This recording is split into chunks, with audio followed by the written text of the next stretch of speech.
दोस्तों, एक कहावत है, मनुष्य अपने मन में जैसा सोचता है वैसा ही वह बन जाता है।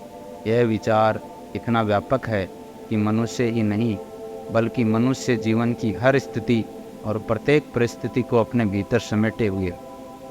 अगर हम ये कहें कि जो मनुष्य जहाँ भी है वह सिर्फ अपने विचारों और चरित्र का ही जमायोड़ है। जिस तरह धरती की गहरी परतों के नीचे छिपा कोई बीज बिना अनुकरण के बाहर नहीं आ सकता, इसी तरह व्यक्ति का प्रत्येक कर्म उसके विचारों का परिणाम, जो कि ठीक उस बीज की तरह अदृश्य होता है। कर्म विचारों से ही शोषित व पल्लवित होता है।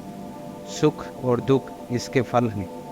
व्यक्ति बाग के माली की तरह होता है, जो अपने बाग में मीठे व कड़वे फल खुद लगाता है। हमारे मन में उपजे विचारों ने ही हमारा निर्माण किया है। अगर व्यक्ति के मन में नकारात्मक विचार पल्लवित हैं तो दुख उसके पीछे पीछे रहेंगे। दूसरी तरफ अगर किसी व्यक्ति के विचार सकारात्मक हैं और उसमें सहन शक्ति है तो सुख उसके पीछे पीछे आएगा। विचारों के भीतर ही हमारे सुख तथा दुख के कारण और परिणाम छिपे हुए हैं। एक महान व्यक्तित्व और देवतुल्य चरित्र का निर्माण संयोग अथवा भाग्य से नहीं होता, बल्कि यह एक लंबे समय तक सही दिशा में निरंतर सकारात्मक विचारों को दिए गए पोषण का परिणाम। मनुष्य स्वयं ही अपने आप को बनाता या मिटाता।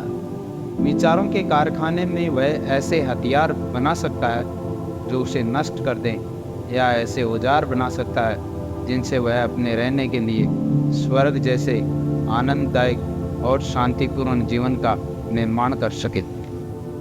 शक्ति, बुद्धि, प्रेम और विचारों का मालिक होने के कारण मनुष्य के हाथ में वह चाबी है, जिससे वह हर परिस्थिति को अपने नियंत्रण में ले सकता है, अपना कायाकल्प और नवीनीकरण कर सकता है। जो चाहे बन सकता है, यह सिर्फ हमारे विचारों पर निर्भर करता है। दोस्तों, बहुत खोजने और खुदाई करने के बाद ही खानों में से सोना और हीरे प्राप्त किए जा सकते हैं। उसी प्रकार अगर मनुष्य भी अपनी आत्मा की गहराई में उतरे तो वह अपने से जुड़े हर सत्य को पा सकता है। भगवान बुद्ध ने कहा है कि जैसा हम सोचते हैं वैसा ही हम बन जाते हैं। इसलिए जब हमारे विचार सकारात्मक होते हैं तब प्रसन्नता परछाई की तरह हमारा पीछा करती है। इसलिए हमेशा सकारात्मक बने और सकारात्मक सोचें। चाहे परिस्थिति कितनी भी कठिन क्यों ना हो, आपके खुश रहने और सकारात्मक सोचने से आपके जीवन में खुशियां बनी रहेंगी। व्यक्ति के विचारों से जीवन बदल सकता है और बिगड़ सकता है। कहा जाता है कि हमारे विचारों का निर्माण 5 इंद्रियों से होता है: आँख, कान, नाक, जीभ और त्वचा।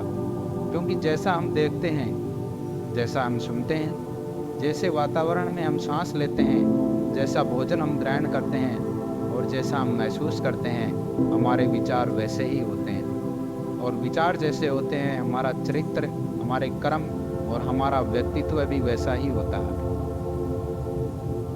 अब विचार सकारात्मक और नकारात्मक कोई भी हो सकते हैं, लेकिन कैसे जब नकारात्मक विचारों का प्रभाव हमारे मन पर अधिक हो जाने पर हम सही निर्णय कैसे लें, आइए जानते हैं इस बोध कहानी के माध्यम से।